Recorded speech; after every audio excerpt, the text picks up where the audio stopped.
39வது காரிகை.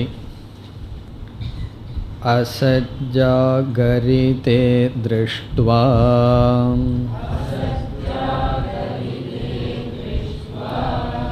ஸ்வப்னே பஷ்யதி தன்மயः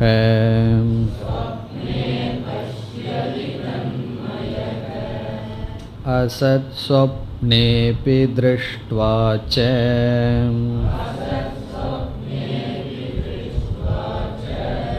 பிரதிபுத்தோ ந பஷ்யதி.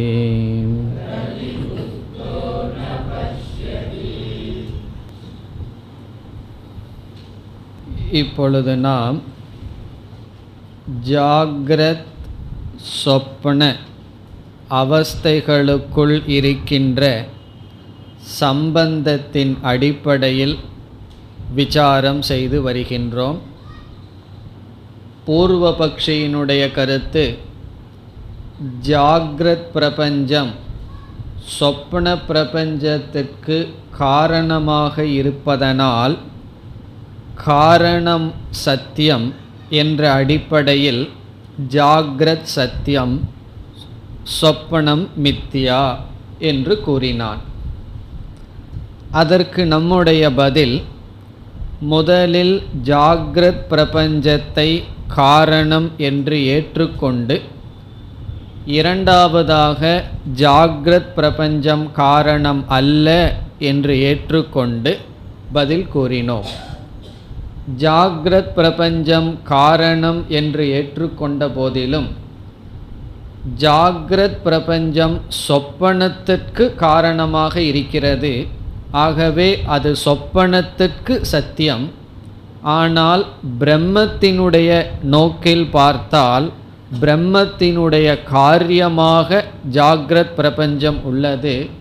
ஆகவே ஜாக்ரத் பிரபஞ்சம் மூல காரணமல்ல, இடையில் இருக்கின்ற ஒரு காரணம். அதற்கு நாம் உதாரணம் பார்த்தோம். துணி, நூல், பஞ்சு என்று 3 பதார்த்தம் இருந்தால் அதில் துணிக்கு நூலானது காரணம் சத்தியம், பஞ்சின் அடிப்படையில் பார்த்தால் நூலும் மித்யா என்று பார்த்தோம். பிறகு நாம் ஏற்கனவே எந்த 2 பதார்த்தத்திற்கும் சத்தியமான காரிய காரணத்தை நிலைநாட்ட முடியாது என்று நிலைநாட்டியுள்ளோம். அதன் அடிப்படையில் பார்க்கும் பொழுது ஜாக்ரத் பிரபஞ்சம் காரணம் அல்ல. அஜாதிவாதத்தை ஏற்கனவே நிலைநாட்டியதனால் அஜாதிவாதத்தின் அடிப்படையில் எதுவும் எதற்கும் காரிய காரணம் சொல்ல முடியாது. அந்த நோக்கில் நாம் ஜாக்ரத் பிரபஞ்சம் காரணமே அல்ல என்று சொல்லி, காரணம் என்ற நோக்கில்தான் சத்தியம் என்று நீ சொல்கிறாய், ஜாக்ரத் பிரபஞ்சம் காரணம் அல்ல, ஆகவே ஜாக்ரத் பிரபஞ்சம் சத்தியம் அல்ல என்று பதில் கூறினோம். பிறகு 39வது காரிகையில் மீண்டும் ஒரு பூர்வபக்ஷம் வரலாம். ஜாக்ரத் பிரபஞ்சத்தை ஒரு இடத்தில் காரணம் என்று சொல்கிறீர்கள், இனியொரு இடத்தில் காரணம் அல்ல என்று சொல்கிறீர்கள். இதில் எது உண்மை என்ற கேள்வி வரும்பொழுது முதல் வரியில் கௌடபாதர் பதில் கூறினார். ஜாக்ரத் பிரபஞ்சம் காரணம் என்று சொல்லும் பொழுது நாம் உண்மையான மூல காரணம் என்ற அடிப்படையில் அல்ல, பொய்யான காரணம், அதுவும் வேறொன்றுக்கு காரியமாக இருக்கின்ற காரணம். அதாவது நூல் காரணம் என்று சொல்லும் பொழுது துணியை மனதில் வைத்து சொல்கின்றோம். பிறகு அதுவும் காரியம் பஞ்சினுடைய அடிப்படையில். அதை நாம் சென்ற வகுப்பில் பார்த்து முடித்தோம். அசத் ஜாகரிதே திருஷ்டுவா, பொய்யான ஜாகிரதத்தில், ஜாகரிதே என்றால் ஜாகிரத் அவஸ்தையில், பொய்யான ஜாகிரத் அவஸ்தையில் பதார்த்தங்களை நாம் பார்த்து, பொருள்களை என்பதை சேர்த்தி கொள்ள வேண்டும், பொருள்களை பார்த்து தன்மயக, அந்த பொருள்களினுடைய சம்ஸ்காரத்தை உடையவனாக, சொப்னே பஷ்யதி, கனவில் அந்த பொருள்களை பார்க்கின்றான். அதாவது பொய்யான பொருள்களை பார்த்து பொய்யான சம்ஸ்காரங்களை அவன் அடைந்து அந்த சம்ஸ்காரங்களினால் பொய்யான சொப்பனத்தை பார்க்கின்றான் என்பது பதில். பிறகு இரண்டாவது வரியில் வேறொரு கருத்துக்கு பதில் கூறுகின்றார். நாம் அந்த கருத்தையும் சென்ற வகுப்பில் சிந்தித்தோம். ஜாக்ரத் பிரபஞ்சமும் பொய், சொப்பன பிரபஞ்சமும் பொய். இந்த இரண்டும் பொய் என்றால் ஜாக்ரத் பிரபஞ்சத்தை பார்த்துத்தான் சொப்பன பிரபஞ்சம் வருகிறது, அல்லது பொய்யான ஜாகிரத்தில் இருப்பதுதான் சொப்பனத்தில் வருகிறது. இரண்டும் பொய்தான். ஏன் பொய்யான சொப்பனத்தில் இருப்பது ஜாகிரத் அவஸ்தைக்கு வரக்கூடாது என்பது கேள்வி. அதற்கு கௌடபாதர் மிக எளிமையான பதில் சொல்கிறார். அப்படிப்பட்ட அனுபவம் நமக்கு இல்லை. பொய்யான ஜாகிரதத்தை பார்த்துத்தான் பொய்யான சொப்பனத்தை பார்க்கின்றோம். பொய்யான சொப்பனத்தை பார்த்து ஜாகிரதத்தை நாம் பார்ப்பதில்லை. காரணம், அப்படி நமக்கு அனுபவம் இல்லை. இதற்கு இனி ஒரு காரணமும் நாம் கூறலாம். அது என்னவென்றால், அதனால்தான் ஜாகிரதத்தை அதிக சத்தா இருப்பதாகவும் சொப்பனத்தை குறைவான சத்தா இருப்பதாகவும் நாம் கூறுகின்றோம். சொப்பனத்துக்கும் ஜாகிரதத்துக்கும் பொய் என்பது பொதுவாக இருந்த போதிலும் சொப்பனம் பிராதிபாசிகம், ஜாகிரத் வியாவகாரிகம். வியாவகாரிகம்னா பிராதிபாசிகத்தை விட அதிகமான அதிகமான இருப்பை உடையது. ஆனால் இரண்டும் பொய்தான். இனி நாம் இரண்டாவது வரிக்கு செல்லலாம். அசத் சொப்பனே அபி திருஷ்டுவாச்ச. சொப்பனே கனவில், அசத் திருஷ்டுவா, அசத் பதார்த்தம் பொய்யான பொருள்களை கனவில் பார்த்து, பிரதிபுத்தக விழித்தவன் ந பஷ்யதி அதை பார்ப்பதில்லை. கனவில் பொய்யான பொருளை பார்த்து விழித்தவன் அதை பார்ப்பதில்லை. பிரதிபுத்தக என்றால் விழிப்பு நிலைக்கு வந்தவன், ந பஷ்யதி கனவில் பார்த்த பொய்யை சம்ஸ்காரங்களையெல்லாம் கொண்டு நினைவில் பார்ப்பதில்லை. ஆனால் பொய்யான ஜாகிரதத்தில் உள்ள பதார்த்தத்தை பார்த்து கனவில் பார்க்கின்றான். அது முதல் வரி. இரண்டாவது வரியில் அசத் சொப்பனே அபி, சொப்பனத்தில் அசத் திருஷ்டுவா பொய்யான பதார்த்தங்களை பார்த்து பிரதிபுத்தக ந பஷ்யதி. இங்கு கௌடபாதர் அனுபவ பிரமாணத்தை சொல்கிறார். நம்முடைய அனுபவத்தில் கனவில் பார்த்தது காரணமாக இருந்து நினைவில் வருவதில்லை. இந்த அனுபவம் இப்படி இருப்பதனால் ஏன் கனவும் பொய் ஜாகிரதும் பொய், பொய்யான கனவை பார்த்து பொய்யான ஜாகிரதத்தில் பார்க்கவில்லை என்ற கேள்வி கேட்க முடியாது. காரணம் என்ன? நம்முடைய அனுபவம் அவ்விதம் இருக்கின்றது. இனி அடுத்த காரிகைக்கு செல்லலாம். 40. நாஸ்த்யசத்தேதுகம் அசதே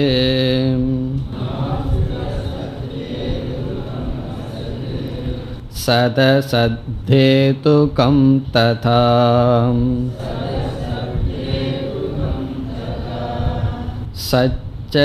சச்சசத்தேதுகம் நாஸ்தி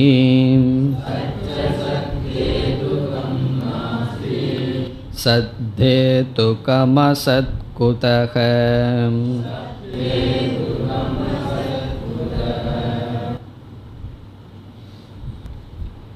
இந்த காரிகையில்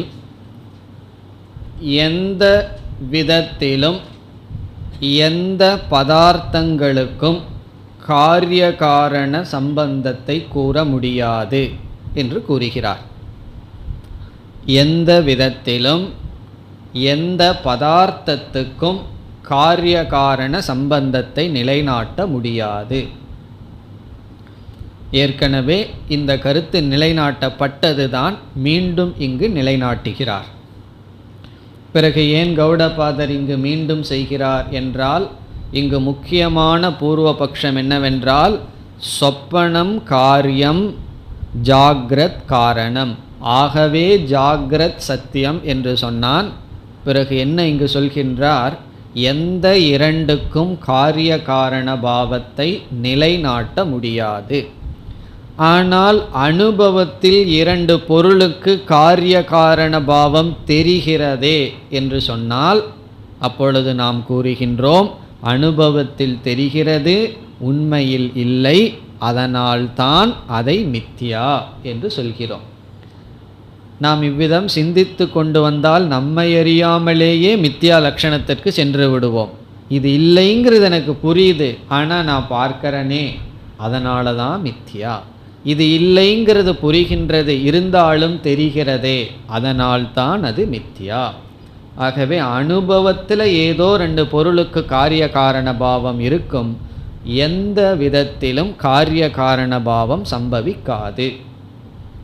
நம்மெல்லாம் பெரிய விசாரம் இதை செய்திருக்கின்றோம். இந்த மாட்டுக்கு ரெண்டு கொம்பு சேர்ந்து வர்ற மாதிரி கிரமத்தை சொல்லணுங்கிற இடத்துல இந்த இடத்திலும் அழகாக கௌடபாதர் சொல்கிறார், எப்படிப்பட்ட காரணம் சம்பவிக்கலாம், எப்படிப்பட்ட காரியம் சம்பவிக்கலாம் என்று 4 விகல்பங்கள் இங்கு கௌடபாதர் செய்கிறார். 4 பாசிபிலிட்டிஸ், 4 விதத்தில் இப்படி அமையலாம். இப்படிப்பட்ட காரணத்திலிருந்து இப்படிப்பட்ட காரியமா, அல்லது இப்படிப்பட்ட காரணத்திலிருந்து இப்படிப்பட்ட காரியமா என்று 4 நிலைகளை கௌடபாதர் இந்த காரிகையில் கூறி இந்த 4ம் சம்பவிக்காது. ஒவ்வொன்றாக நாம் பார்த்துவிட்டு பிறகு காரிகைக்குள் செல்லலாம்.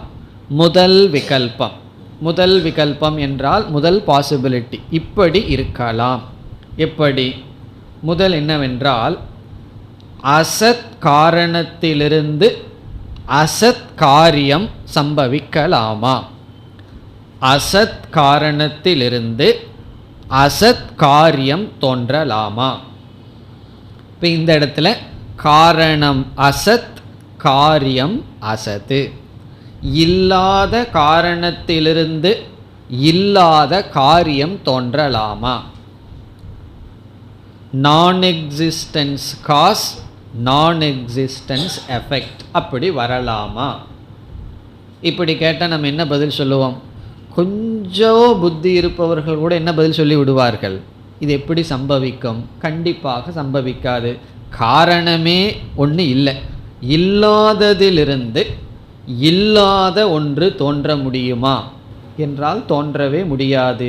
இல்லாததொன்றுக்கும் இல்லாததொன்றுக்கும் காரிய காரண பாவத்தை சொல்ல முடியாது. அதற்கு என்ன உதாரணம் சொல்லலாம்? முயல் கொம்பிலிருந்து ஆகாச புஷ்பம் தோன்றியதுன்னு ஒருவர் சொல்கிறார். முயலுக்கு கொம்பு இருக்கா? கிடையாது. இல்லாத முயல் கொம்பிலிருந்து ஆகாச புஷ்பம். ஆகாச புஷ்பம்னு என்ன? நம்ம அப்படியே மேகத்தை பார்க்குறோம், சில நகரங்கள் மலர்கள் போல் தெரிகிறது, நம்ம கற்பனை தான். ஆகாசத்தில் புஷ்பம் கிடையாது, மலர் கிடையாது. ஆகாசத்தில் இருக்கிற மலருங்கிறது ஒன்று இல்லை. இப்போ இல்லாத முயல் கொம்பிலிருந்து இல்லாத ஆகாச புஷ்பம் தோன்றாது.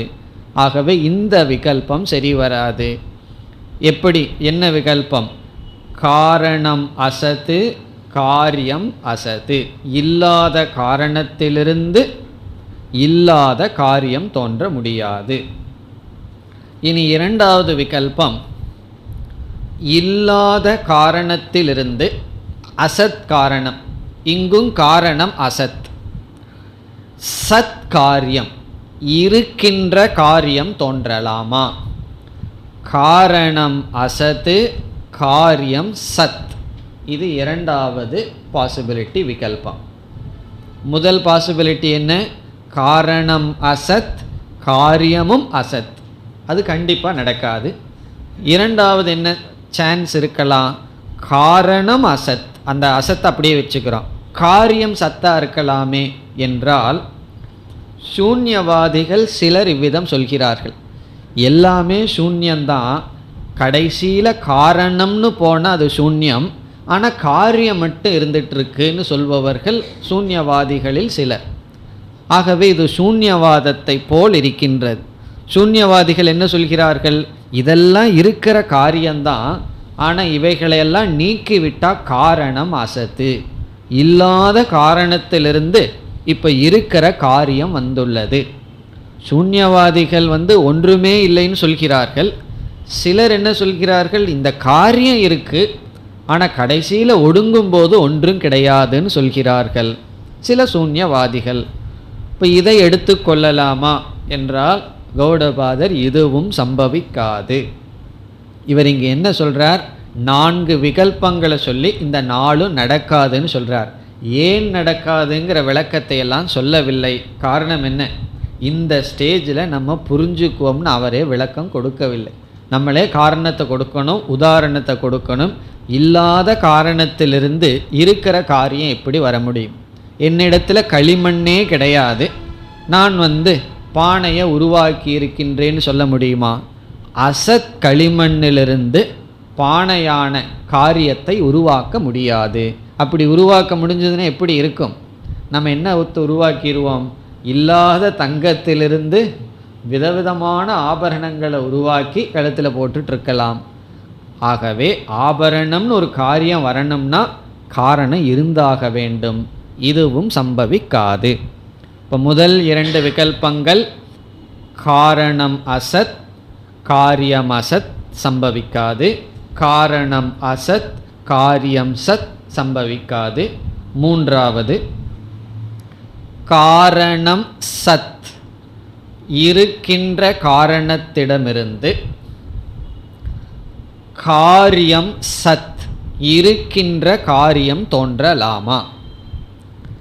இருக்கின்ற காரணத்திலிருந்து இருக்கின்ற காரியம் தோன்றலாமா? காரணம் சத்து காரியம் சத், காரியமும் உண்மை, காரணம் எவ்வளவு உண்மையோ அவ்வளவு உண்மை காரியம். அப்படி தோன்றலாமா என்றால் இதை நாம் தோன்ற முடியாது என்று சத்காரியவாதத்தில் நாம் நீக்கியுள்ளோம். இதுதான் சத்காரியவாதம். அவன் காரணமும் உண்மைங்கிறான், காரியத்தையும் சத்தியம் என்று சொல்கின்றான். இப்படி கூறினால் என்ன தோஷம் வரும் என்றால், இப்போ என்னிடத்தில் சத் இருக்கின்ற காரணமான களிமண் இருக்கின்றது. பிறகு அதிலிருந்து நான் என்ன செய்துள்ளேன், இருக்கின்ற காரணத்திலிருந்து சத் இருக்கின்ற விதவிதமான பானைகளை செய்துள்ளேன். இந்த வாதத்தின்படி காரணமும் சத், காரியமும் காரணத்துக்கு நிகரான சத். காரணம் எவ்வளவு சத்தோ அதே சத் காரியம், சுதந்திர சத். அப்படி இருக்கும் பொழுது களிமண்ணை நாம் எடுத்து விட்டால் அங்கு காரியமான பானைகள் இருந்தாக வேண்டும். அங்கு இருக்குமா என்றால் காரணத்தை நீக்கிவிட்டால் காரியத்திடம் சத் இல்லாமல் சென்று விடுகிறது. ஆகவே இந்த விகல்பமும் சரிப்பட்டு வராது. இருக்கிற காரணத்திலிருந்து இருக்கிற காரியம் தோன்றுகிறது என்றால், இப்போ 2 பேர் இருக்கிறார்கள் என்றால் இதுவும் காரணம் சத், இந்த காரியமும் சத் என்றால் இந்த காரியத்தில் இருக்கின்ற காரணத்தை நீக்கிவிட்டால் காரியத்துக்குன்னு ஒரு சத் இருக்கணுமே, அந்த சத் எதுவும் இல்லாமல் சென்றுவிடும். ஆகவே சத்து காரணத்திடம்தான் இருக்கின்றது. இந்த விகல்பமும் சரிப்பட்டு வராது. இப்போ மூன்றாவது விகல்பம் என்ன, காரணம் சத் காரியம் சத். இது ஏன் சரிப்பட்டு வராதுன்னு இந்த காரிகையில் கௌடபாதர் சொல்லவில்லை. இந்த 4ஐயும் சொல்லி 4ம் சரியில்லைங்கிறார். நம்ம அங்கங்கே காரணத்தை பார்த்துட்டு இருக்கோம், மிக சுலபமான காரணம்தான். இப்போ மூன்றாவதுல என்ன செய்து விட்டோம், இருக்கிற காரணம் இருக்கின்ற காரியம்னு சொல்லும் பொழுது காரியத்தில் இருக்கிற காரணத்தை நீக்கிவிட்டால் அந்த இருத்தல் காரணத்துக்கு காரியம் இல்லாமல் சென்று விடுகிறது. ஆகவே இனி ஒரே ஒரு பாசிபிலிட்டி, ஒரே ஒரு விகல்பந்தான் இருக்கின்றது. அது என்னவென்றால் காரணம் சத் காரியம், சொல்லுங்க பார்ப்போம், காரியம் அசத்து. காரணம் சத்து காரியம் அசத், இதுதான் சரியாக இருக்கின்றது என்று நமக்கு தோன்றுகிறது. இதுதானே இருக்க முடியும். நம்ம இவ்வளோ நாள் என்ன சொல்லிட்டு இருக்கோம், களிமண் சத்து பானை அசத்து, காரியம் மித்யா அசத், காரணம் சத்தியம்னு சொல்கிறோம். ஆகவே எந்த நான்காவது விகல்பத்துக்கு நம்ம வந்திருக்கின்றோம்? காரணம் சத், காரியம் அசத். இப்படி இருக்கலாமே என்றால் இந்த மாண்டூக்கியத்தில் ஒரு கஷ்டம் என்னன்னா இதுவும் இல்லைன்னு சொல்லிடுறார். இங்கே என்ன சொல்றார்? இதுவும் கிடையாது. இது எப்படி வர முடியும்னு கேட்குறார். மூன்றையும் நீக்கி நான்கையும் இல்லைன்னு சொல்றார். என்னன்னா சத்காரணத்திலிருந்து அசத்காரியமும் தோன்றாது. இப்போ இந்த இடத்துல நம்ம என்ன புரிந்து கொள்ள வேண்டும்? இந்த நான்காவது விகல்பத்தை நாம் அதிக காலம் கையாளுகின்றோம். கடைசியில தான் இதையை நாம் நீக்குகின்றோம். பிரம்மத்தை நம்ம காரணம்னு சொல்கிறோம், அதை சத்துன்னு சொல்கிறோம், ஜெகத்தை பிரம்ம காரியம்னு சொல்கிறோம், அசத் அல்லது மித்தியான்னு கூறுகின்றோம். ஆகவே உண்மையில் கௌடபாதர் கூறிய கடைசி கருத்தை நாம் கடைசி வரை கையாண்டு இருக்கின்றோம், கையாளுவோம். கடைசியில் சென்றவுடன் காரியம் அசத், காரணம் சத் என்ற நிலைநாட்டும் பொழுது இந்த காரணம்னு ஏதோ ஒரு பதார்த்தத்தை சொன்னமல்லவா, அந்த பதார்த்தத்தில் இருக்கிற காரணத்துவமும் மித்தியா என்று நீக்கி விடுகின்றோம். எப்படி என்றால், முதலில் பானையை காரியம் என்று அறிமுகப்படுத்துகிறோம். இரண்டாவது களிமண்ணை காரணம் என்று அறிமுகப்படுத்துகின்றோம். மூன்றாவது களிமண்ணுக்கு வேறாக பானை இல்லை என்று பானையை நீக்குகின்றோம். ஃபஸ்ட்டு ஸ்டெப்பில் பானையினுடைய அறிமுகம், செகண்ட் ஸ்டெப்பில் அதனுடைய காரணமான களிமண்ணினுடைய அறிமுகம், தேர்டு ஸ்டெப்பில் பானையினுடைய நீக்கம். அது அறிமுகம் முதல்ல பண்ணுறோம், மூணாவது ஸ்டெப்பில் பானையை நீக்கி விடுறோம். எப்படி? பானைன்னு ஒரு பதார்த்தம் கிடையாது, இருக்கிறது களிமண்ணு தான் அப்படின்னு தேர்டு ஸ்டெப்பில் பானையை நீக்கியாச்சு. இப்போ மூணாவது படியில் என்ன பண்ணிட்டோம்? பானைன்னு ஒரு பதார்த்தம் இல்லைன்னு நீக்கினவுடன் காரியம்னே ஒன்று இல்லைன்னு நீக்கிவிட்டால், இப்போ இரண்டாவது படியில் களிமண்ணுக்கு காரணம்னு ஒரு ஸ்டேட்டஸை கொடுத்துருக்கிறோமே, அது நிற்குமா? அதுவும் நிற்காது. அப்போ நான்காவது படியில் களிமண்ணை நம்ம நீக்கல, களிமண்ணுக்கு கொடுத்திருக்கின்ற காரணம்ங்கிற தன்மை நீக்கப்படுகிறது. இந்த 4 ஸ்டெப்பில் அத்தியாரோப அபவாதம் அனைத்து முடிகிறது. ஃபஸ்ட்டு ஸ்டெப் காரிய அறிமுகம், பானையை அறிமுகப்படுத்துது, பானைங்கிறது ஏதோ ஒரு பதார்த்தத்தை போல. இரண்டாவது படியில் அதனுடைய காரணத்தை அறிமுகப்படுத்துதல், காரணம்னு களிமண்ணை அறிமுகப்படுத்துதல். மூன்றாவது படியில் காரியத்தை அறிமுகப்படுத்திய காரியத்தை நீக்குதல், விசாரமெல்லாம் பண்ணி காட்டி நீக்குதல். பிறகு காரியத்தை நீக்கினவுடன் இரண்டாவதாக அறிமுகப்படுத்திய காரணம்ங்கிற தன்மையும் நீக்கப்படுகிறது. இப்போ கடைசியில் என்ன இருக்குன்னா காரிய காரண விலக்ஷண தத்துவம். காரிய காரணத்திற்கு அப்பாற்பட்ட ஒரே ஒரு வஸ்து மட்டும் இருக்கின்றது. இதே தான் நம்ம பிரம்மத்திடமும் செய்கிறோம். முதல்ல ஜெகத்தை பார்க்கிறோம், இந்த ஜெகத்துன்னு ஒரு காரியம்னு சொல்கிறோம், இந்த உலகம்னு ஒன்று தோற்றுவிக்கப்பட்டுள்ளது. பிறகு இதற்கு காரணம்னு பிரம்மத்தை ட்ரேஸ் பண்ணுறோம், பிரம்மந்தான் காரணம். மூன்றாவது என்ன பண்ணுறோம்? காரிய காரண விசாரம் பண்ணி ஜெகத்துங்கிறது கிடையாதுன்னு நீக்கியாச்சு. அப்படி நீக்கிட்டா பிரம்மத்தையே நீக்கிடுவோமா? பிரம்மத்தை நீக்க மாட்டோம், பிரம்மத்திடம் இருக்கின்ற காரணம்ங்கிற தன்மை நீக்கி விடுவோம். கடைசியில் என்ன இருக்குன்னா காரியமும் இல்லை காரணமும் இல்லை, காரிய காரணத்தை கடந்த பிரம்ம தத்துவம். இந்த 4 படியில் முழு வேதாந்தமே கொண்டு வர்றோம். இப்போ இவர் என்ன செய்கிறார் கௌடபாதர்? இந்த 4வது படியில் நின்று பேசுகிறார். சத்திலிருந்து அசத் ஒன்றும் தோன்றி இருக்க முடியாது, சத்காரணத்திலிருந்து அசத்காரியமானது தோன்றாது. அப்போ இதிலிருந்து என்னன்னா எந்த 2 பொருளுக்கும் சத்தியமான காரிய காரண சம்பந்தம் கிடையாது.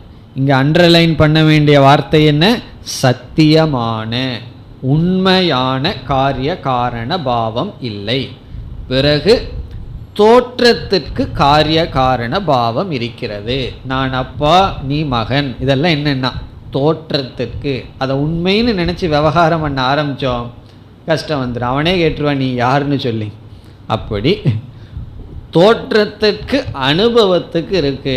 உண்மையினுடைய அடிப்படையில் யாரும் யாருக்கும் காரணமும் அல்ல, காரியமும் அல்ல. இப்போ இந்த கருத்து தான் 40வது காரிகையில் உள்ளது. இனி நாம் காரிகைக்குள் செல்லலாம். இந்த 4 விகல்பங்கள் நாம் கொடுத்த ஆர்டர் படி, முறைப்படி இந்த காரிகையில் வருகின்றது. இனி இந்த 4ம் வரிசையாக இப்பொழுது பார்க்கின்றோம். நாஸ்தி அசத் ஹேதுகம் அசத்து. இது சந்தியில் உள்ள தேதுகம்னு ஆயிரும். பிரிச்சம்னா ஹேதுகம். ஹா தாவா மாறி இருக்கு, ஹேதுகம். நாஸ்தி அப்படின்னா அப்படி சம்பவிக்காது. நாஸ்தினா இந்த இடத்துல நடக்காது அப்படின்னு அர்த்தம். ந சம்பவதின்னு அர்த்தம். அவ்விதம் இல்லை. எவ்விதம் இல்லை? அசத் ஹேதுகம் அசத்து. அசத் ஹேதுகம் என்றால் அசத்தை காரணமாக கொண்ட அசத்து, அசத் ரூபமான காரியம். இந்த இடத்துல அசத்துங்கிறதுக்கு பக்கம் காரியம்ங்கிற வார்த்தையை போட்டுக்கணும். அசத் காரியம். அசத் காரியமானது இல்லாத காரியம். அசத் ஹேதுகம் இல்லாத காரணத்திலிருந்து சம்பவிக்காது. அசத் ஹேதுகம்னா இல்லாத காரணத்தை கொண்டு, அசத்னா இல்லாத காரியம், நாஸ்தி கிடையாது. அதை நம்ம எப்படி பார்த்தோம்? காரணம் அசத்து, காரியம் அசத்து. அதைத்தான் இங்கே சொல்லியிருக்கார். அசத்தை காரணமாக கொண்ட அசத் காரியம் இல்லை. இல்லாத காரணத்துடன் கூடிய இல்லாத காரியம் நாஸ்தி, இல்லை. எல்லாம் இல்லை இல்லைன்னே வருது. இல்லாத காரணத்துடன் கூடிய இல்லாத காரியம் இல்லை, இல்லைன்னு சம்பவிக்காது. இனி அடுத்த பகுதியில் 2வது விகல்பம். சத் அசத் ஹேதுகம் ததா. ததான அவ்விதம். அசத் ஹேதுகம் இங்கேயும் இல்லாத காரணத்தை கொண்டு சது, சத் காரியம் ந நாஸ்தி. நாஸ்திங்கிறத கொண்டு வரணும். அப்படி நடக்காது. இந்த இடத்துல சத்துங்கிறது சத் காரியம். இல்லாத காரணத்திலிருந்து இருக்கின்ற காரியம் நடக்காது. நம்ம பார்த்ததே தான். 2வது விகல்பமாக என்ன பார்த்தோம்? அசத் காரணம் சத்காரியம்னு பார்த்தோம். அதுதான் இப்போ அசத் ஹேதுக்கம்னா அசத்தை காரணமாக கொண்ட, அசத் காரணத்திலிருந்து சத் இருக்கின்ற காரியம் தோன்ற முடியாது. இப்போ இல்லாத காரணத்திலிருந்து இருக்கின்ற காரியம் தோன்ற முடியுமான்னா கண்டிப்பாக முடியாது. பிறகு 3வது விகல்பம் 2வது வரையில் சத்து ச சத் ஹேதுகம் நாஸ்தி. சத் ஹேதுகம் இருக்கின்ற காரணத்தினுடைய சத், இருக்கின்ற காரியம். காரணமும் சத், காரியமும் சத்து. சத் ஹேதுகம்னா சத்காரணத்தை காரணமாக கொண்ட, சத்தை இருக்கின்ற காரணத்தினுடைய சத் இருக்கின்ற காரியம் நாஸ்தி தோன்றாது. இப்போ 3வது விகல்பமாக நம்ம பார்த்தது சத்காரியம் சத்காரணம். இந்த ரெண்டும் நடக்காது. இருக்கிற காரணத்திலிருந்து இருக்கின்ற காரியம் தோன்றாது. அப்படி தோன்றுனா என்ன தோஷம்னு நம்ம பார்த்துருக்கோம். ரெண்டும் சத், தனித்தனி சத் என்றால் பிறகு என்ன ஆகும்? காரியத்திலிருந்து காரணத்தை எடுத்துட்டாலும் கூட காரியம் இருக்கணும். அப்படி இருப்பதில்லை. ஆகவே சம்பவிக்காது. இனி 4வது விகல்பம் சத் ஹேதுகம் அசத் குதக. இப்படி இருக்கையில் குதகன எப்படி நடக்கும் அப்படின்னு ஒரு கேள்வி கேட்குற. நடக்காது. என்ன நடக்காது? சத் ஹேதுகம் சத்காரணமாக கொண்ட அசத் காரியம், இல்லாத காரியம். இப்போ நான்காவது விகல்பம் என்ன சொன்னோம்? காரணம் சத், காரியம் அசத்து. இது எப்படி நடக்கும்? இதுவும் நடக்காது. இப்போ காரணம் சத்து, காரியம் அசத்து, இதுவும் நடக்காது. ஆனால் இந்த இடத்துல எப்படி புரிஞ்சுக்கணும்? இந்த கடைசி விகல்பத்தை நம்ம கடைசி வரைக்கும் வச்சு கடைசியில் விடுறோம். ஆரம்பத்திலேயே விட்டு விடக்கூடாது. ஆரம்பத்தில் விடாமல் கடைசி வரைக்கும் போகிறோம். கடைசியில் தான் இந்த கடைசி விகல்பத்தை விடுறோம். அது வரைக்கும் இதை நம்ம பிடிச்சிருப்போம். இப்போ இந்த 4 வாதத்தில் எதை நம்ம கடைசி வரைக்கும் அசத்துன்னு சொல்லிட்டு இருப்போம், கடைசியில் அதுவும் கிடையாது. இப்போ சத் ஹேதுகம் அசத் குதக. இப்போ இந்த காரிகையில் கௌடபாதர் என்ன பண்ணிட்டார்? எந்த 2 பொருளுக்கும் காரிய காரண பாவம் சம்பவிக்காது. இனி அடுத்த காரிகை விபர்யாசாத்யதா ஜாக்ரதே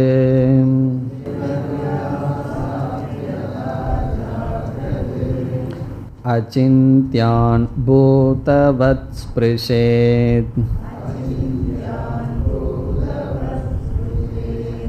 ததா ஸ்வப்னே விபர்யாசாத்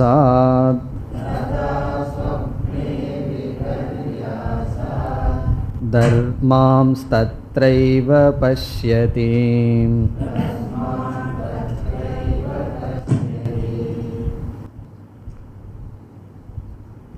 இந்த காரிகையில் சொப்பனத்துக்கு காரணம் ஜாக்ரத் அல்ல, காரண காரியம் எப்பொழுதுமே நடைபெறாது என்றால் பிறகு சொப்பனத்தை பார்ப்பதற்கு காரணம் என்ன? இப்போ மீண்டும் பூர்வபக்ஷி என்ன கேட்கின்றான்?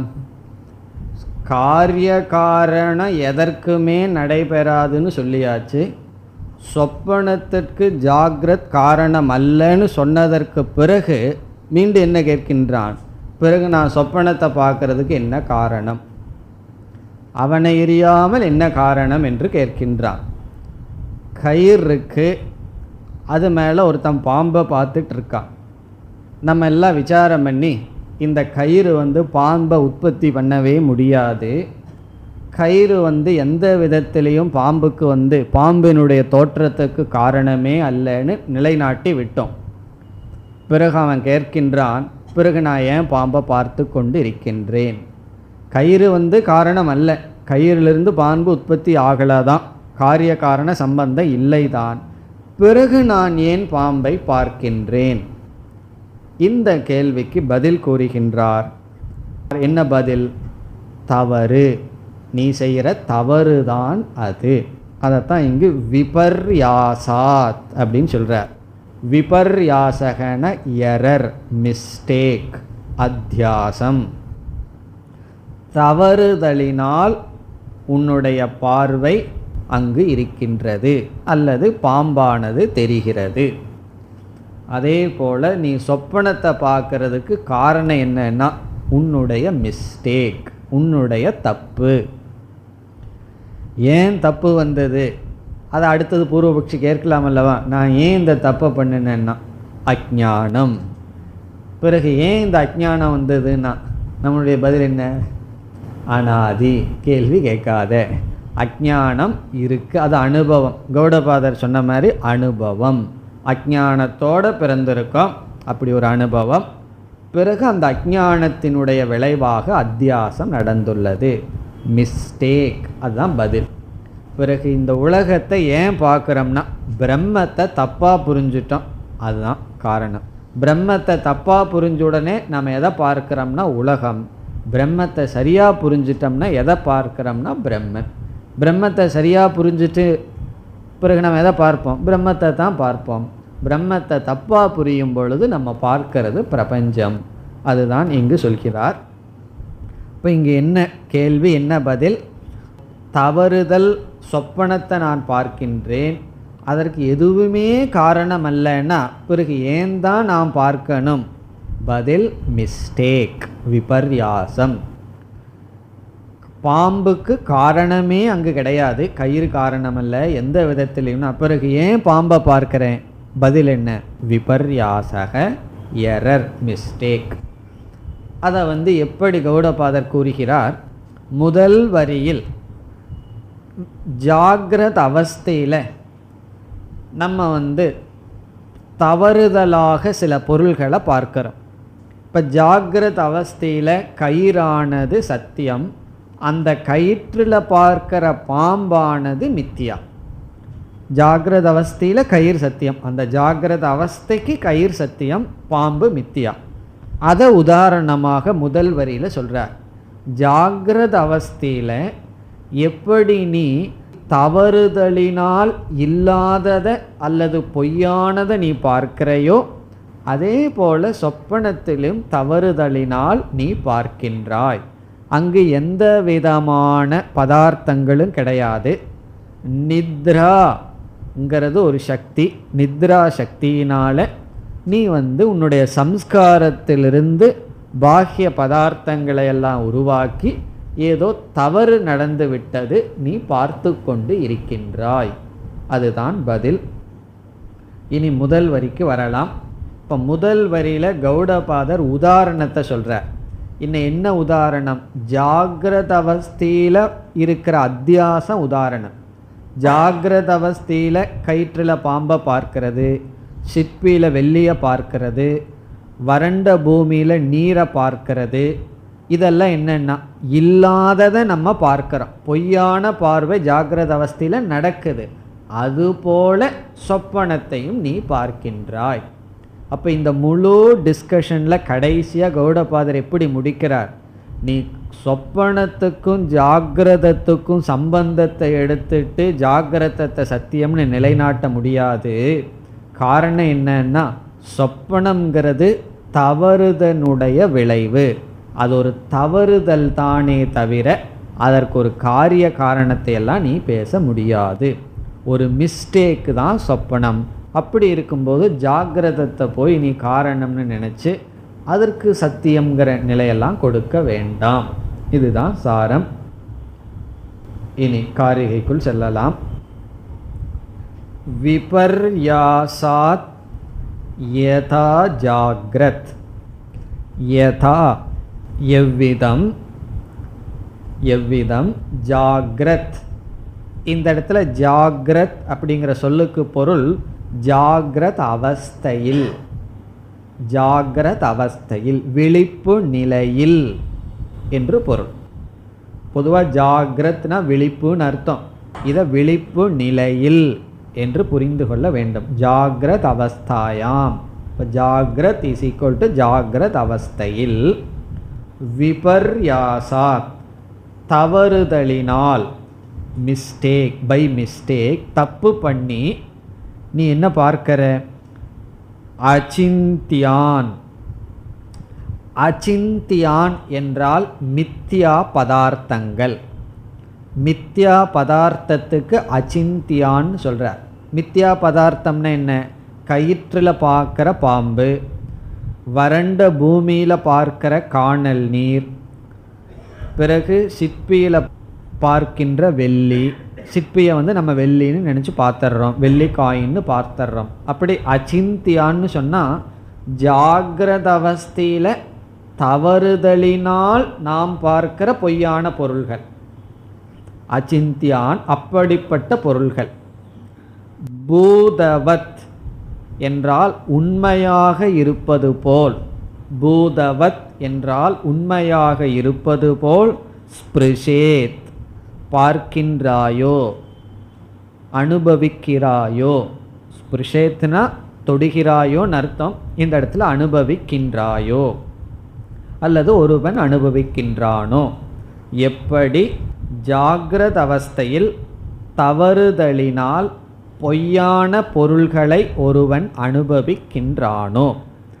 இந்த பொய்யான பொருளுக்கு கௌடபாதர் பயன்படுத்திய வார்த்தை அச்சிந்தியான். அச்சிந்தியான் என்றால் அனிர்வச்சனீயம் என்று பொருள்.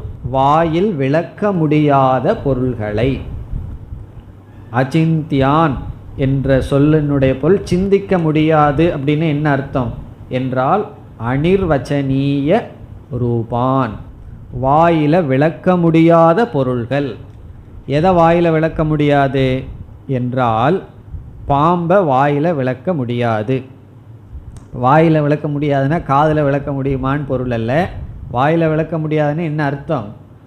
அந்த பாம்பு சத்துன்னு சொல்லியும் அசத்துன்னு சொல்லியும் விளக்கம் கொடுக்க முடியாது. எந்த பாம்பு? ஒரிஜினல் பாம்பு கிடையாது, கயிற்றில் பார்க்கிற பாம்பு. தவறுதலினால் உற்பத்தியான பாம்பை நம்ம அதை சத்துன்னு சொல்ல முடியாது, அசத்துன்னு சொல்ல முடியாது. அதனால் அச்சிந்தியான்னு சொன்னால் மனதிற்கும் வாக்குக்கும் அப்பாற்பட்ட. பொய்யெல்லாம் அப்படித்தான், பிரம்மனும் அப்படித்தான், பொய்யும் அப்படித்தான். ஆனால் அந்த ரெண்டுக்கும் வேறுபாடுகள் இருக்கின்றது. இப்போ இங்கே அந்த விசாரத்துக்கு செல்ல வேண்டாம். இங்கே அச்சிந்தியான்னு சொன்னால் சத் அசத்துன்னு சொல்லி விளக்க முடியாத பொய்யான பொருள்களை பூதவத் உண்மையாக இருப்பது போல் பார்க்கின்றானோ அல்லது ஒருவன் பார்க்கிறானோ. இது உதாரணம். இப்போ முதல் வரியில் என்ன உதாரணம் சொல்கிறார்? ஜாகிரத அவஸ்தையில் பார்க்குற பொருளை சொல்லலை, ஜாகிரத அவஸ்தையில் வர்ற தவறுதலை உதாரணமாக சொல்கிறார். ஜாகிரத அவஸ்தையில் தவறுதலினால் இல்லாததை இருக்கிற மாதிரி நீ பார்க்குறையோ, அதே போல சொப்பன அவஸ்தையிலையும் இல்லாததை இருக்கிற மாதிரி பார்க்கின்றாய். அதுதான் இதனுடைய சாரம். இரண்டாவது வரி, ததா சொப்பனே, அதுபோல் சொப்பனத்தில் விபர்யாசாத் தவறுதலினால். என்ன தவறு நடந்துடுதுன்னா நித்ரா சக்தி என்ன செய்து விட்டது? இந்த சம்ஸ்காரங்களை எல்லாம் உருவாக்கி ஒரு உலகத்தை உருவாக்கி விட்டது. அதனால் என்ன ஆகிவிட்டது? அங்கும் தவறுதலினால் உண்மையாக இருக்கிறது போல பொருள்களை ஒருவன் பார்க்கின்றான். அதைத்தான் சொல்கிறார், தர்மான் தத்ர ஏவ பஷ்யதி. தர்மான் என்றால் சொப்பனத்தில் இருக்கின்ற பொருள்களை, இங்கே பதார்த்தங்களை, சொப்பனத்தில் இருக்கின்ற பொருள்களை, தத்ர ஏவ சொப்பனத்தில் மட்டும்தான், அங்கே தான் நீ பார்க்கிற, வெளியே வந்தால் நீ பார்க்க முடியாது, விழித்து கொண்டால் பார்க்க முடியாது. தத்ர ஏவன அங்கேயே, அங்கேயேனா சொப்பனத்தில் மட்டும். இனி ஒரு வார்த்தையை சேர்த்திக்கணும் முதல் வரியிலிருந்து, பூதவத் உண்மையாக இருப்பது போல. பூதவத் என்றால் உண்மையாக இருப்பது போல, பஷ்யதி ஒருவன் பார்க்கிறான். அதே போல எப்படி ஜாகிரத அவஸ்தையில் தவறுதலினால் இல்லாதது ஒருத்தன் இருக்கிறது போல பார்க்கிறானோ, அதே போல கனவில் தவறுதலினால் இல்லாததை இருப்பது போல் பார்க்கின்றான். இதோட ஜாகிரத் சொப்பன சம்பந்தத்தினுடைய அடிப்படையில் செய்யப்படுகின்ற விசாரம் முடிவடைகிறது. இந்த முழு விசாரத்தினுடைய சாரம் என்ன என்றால், ஜாகிரத் சொப்பனத்தினுடைய சம்பந்தத்தை வச்சு நாம் ஜாகிரத் சத்தியம் என்று சொல்ல முடியாது. காரணம் என்ன? உண்மையில் ஜாகிரத் சொப்பனத்துக்கு சம்பந்தம் கிடையாது. சொப்பனம்ங்கிறது ஒரு மிஸ்டேக், தவறுதான். ஒரு கால் ஜாகிரத் காரணம் என்று சொன்னாலும் அந்த ஜாகிரத் சொப்பனத்துக்கு தான் சத்தியமே தவிர துரியத்திற்கு அல்லது பிரம்மத்திற்கு காரியம். ஆகவே ஜாகிரத் மித்யா. இனி அடுத்த காரிகையில் அடுத்த விசாரத்திற்கு கௌடபாதர் செல்கிறார். 42. உபலம்பாத் சமாச்சாராத்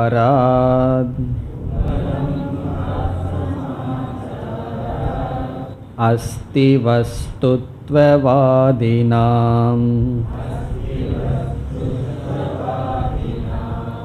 ஜாதிஸ்து தேசிதா புத்தைஹி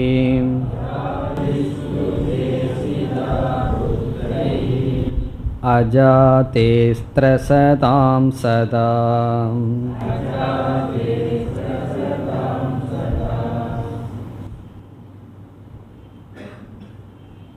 42வது காரிகையிலிருந்து 46வது காரிகை வரை 42 46 வரை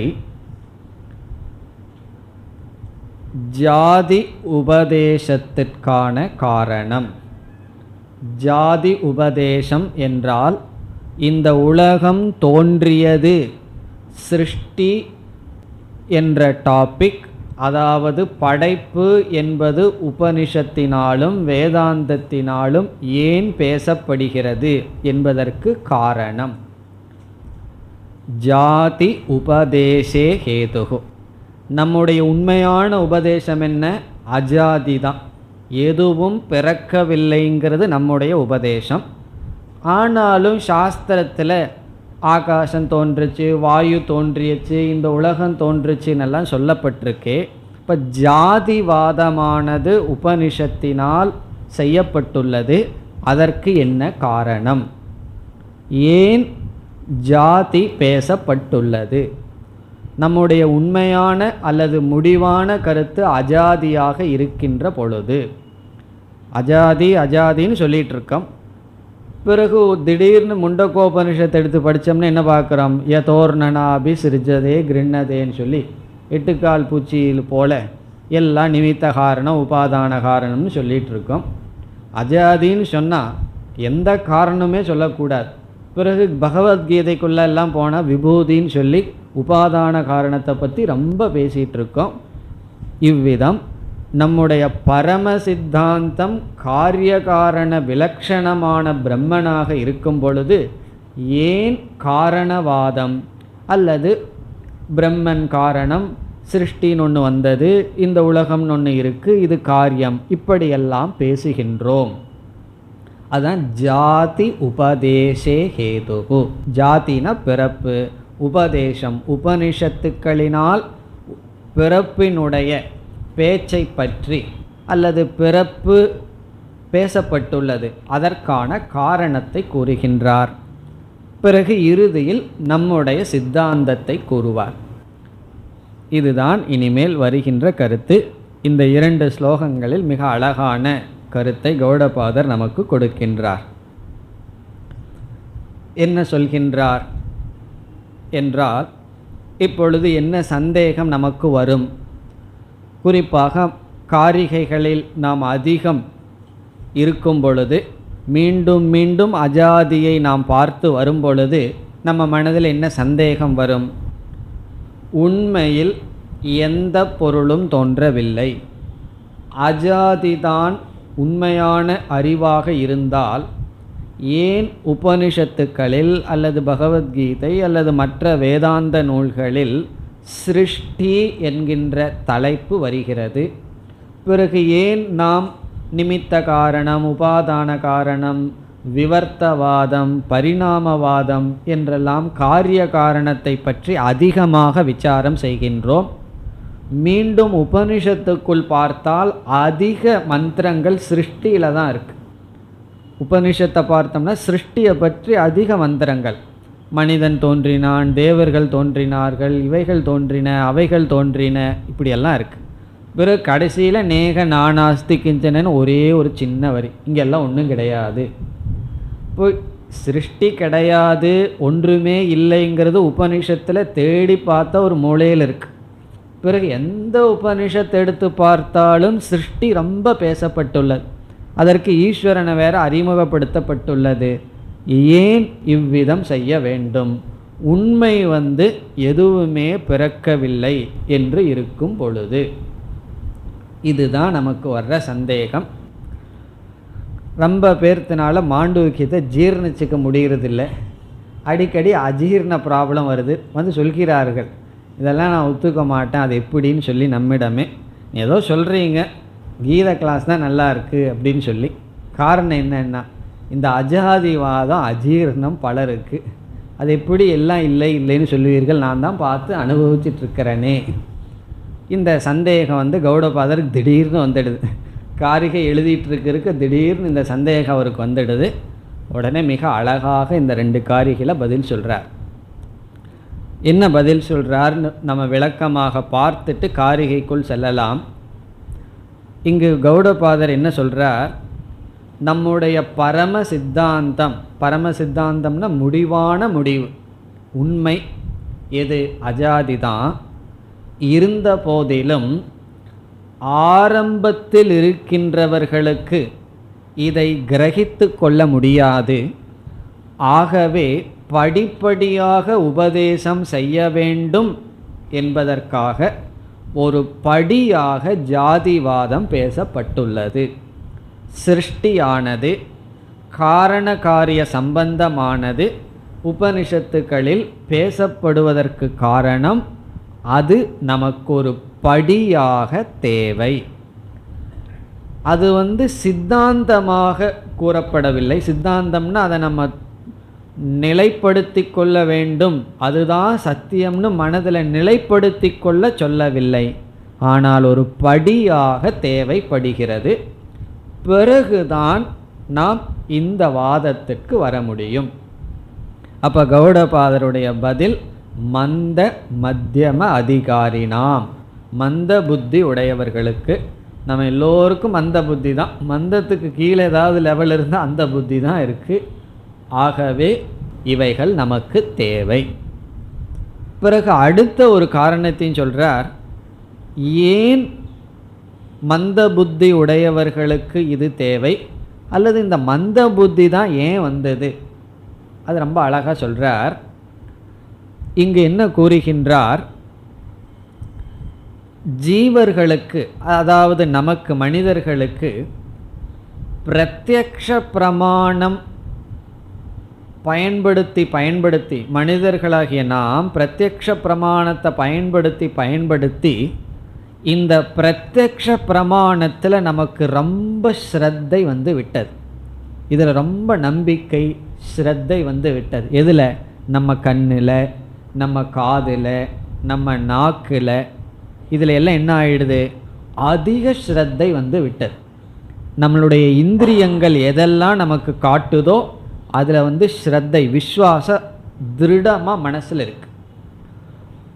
உபனிஷத்துங்கிற பிரமாணம் புதிதாக இதற்கு விரோதமான கருத்தை சொல்லும் பொழுது மனது அவ்வளவு சுலபமாக ஜீர்ணிக்காது, எடுத்துக்கொள்ளாது. காரணம் என்னன்னு சொன்னால், நம்முடைய நம்பிக்கை பிரத்யக்ஷ பிரமாணத்தில் தான் அதிகமாக இருக்குது. அதிகமாக இருந்துட்டு வருது. சாஸ்திரம் பிரத்யக்ஷ பிரமாண என்ன சொல்லுதோ அதையே சொல்லுச்சுன்னா ரொம்ப சந்தோஷமாக ஏற்றுக்குவோம். ஆனால் அதுக்கு விருத்தமாக சொல்கிறதுனால நம்மளால் சாஸ்திர பிரமாணத்தை எடுத்துட்டு நாம் ஏற்கனவே நம்பிக்கொண்டிருக்கின்ற பிரத்யக்ஷ பிரமாணத்தை தியாகம் செய்ய அவ்வளவு சுலபமாக மனதிற்கு தைரியம் வருவதில்லை. அதைத்தான் இங்கே கௌடபாதர் சொல்கிறார். இப்போ சில பேர் சொல்லுவார்கள், அவன் இவ்வளவு நாளில் என் சொன்னபடி கேட்டுட்டு நல்லா தான் இருந்தான், இப்போ அவன் பேச்சை கேட்டுட்டு என் பேச்சை கேட்கறது இல்லைன்னு சொல்லுவார்.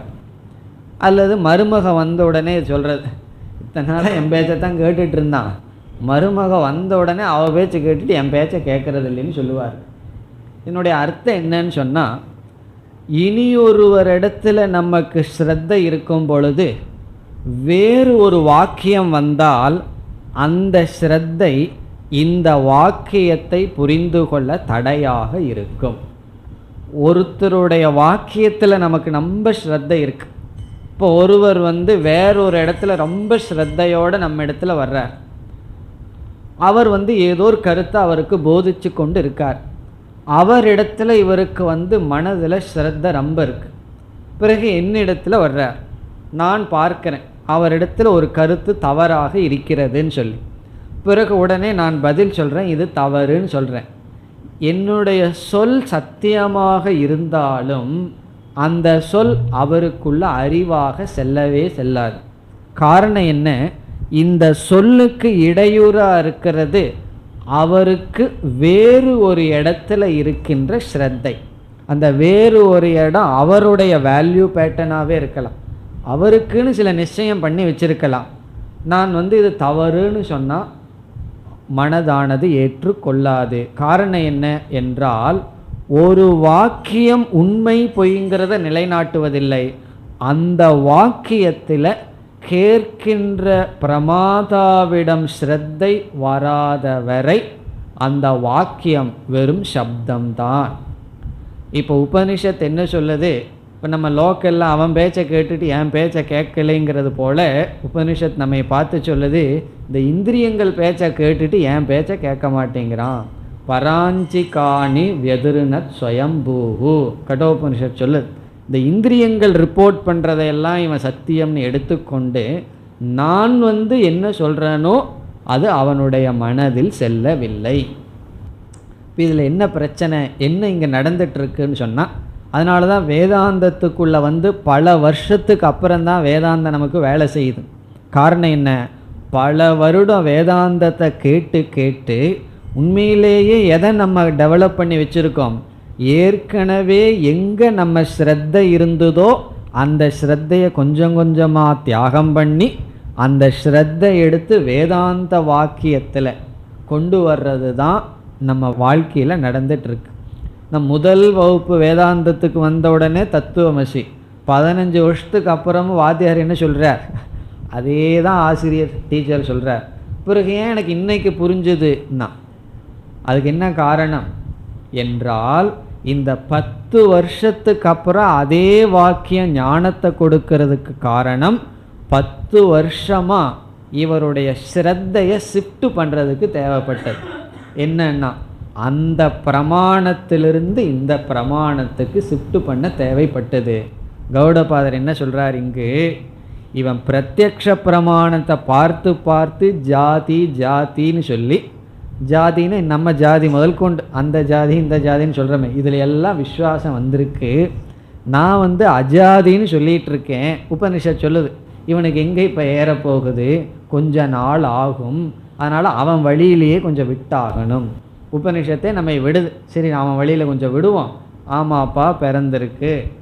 உபனிஷத்தெல்லாம் படித்தோம்னா விதவிதமாக உபாதான காரணம் நிமித்த காரணம்னெல்லாம் சொல்லி உபனிஷத்து என்ன பண்ணுது? அப்படியே நம்முடைய லெவலுக்கு இறங்கி அவனுடைய மனசில் இருக்கிற ஸ்ரத்தையெல்லாம் கொஞ்சம் கொஞ்சமாக வாங்கி கடைசியில் நான் என்ன நினச்சனோ அதையெல்லாம் நீ சொல்லிகிட்டு இருக்கிறையே, என் மனசை நீ புரிஞ்சிட்டையே அப்படின்னு ஒரு உபனிஷத் மீது ஸ்ரத்தை வரும்போது அந்த நேரத்தை உபனிஷத் பயன்படுத்திடுது. விட்டால் பிடிக்க முடியாத ஆளைன்னு சொல்லி அஜாதி அப்படின்னு கடைசியில் செய்து விடுகிறதாம். இந்த கதையெல்லாம் சொல்கிறார் இந்த 2 காரிகையில். அடுத்த வகுப்பில் தொடரலாம். ஓம் பூர்ணமத பூர்ணமிதம் பூர்ணாத் பூர்ணமுதச்யதே பூர்ணஸ்ய பூர்ணமாதாய பூர்ணமேவாவசிஷ்யதே. ஓம் சாந்தி சாந்தி சாந்தி.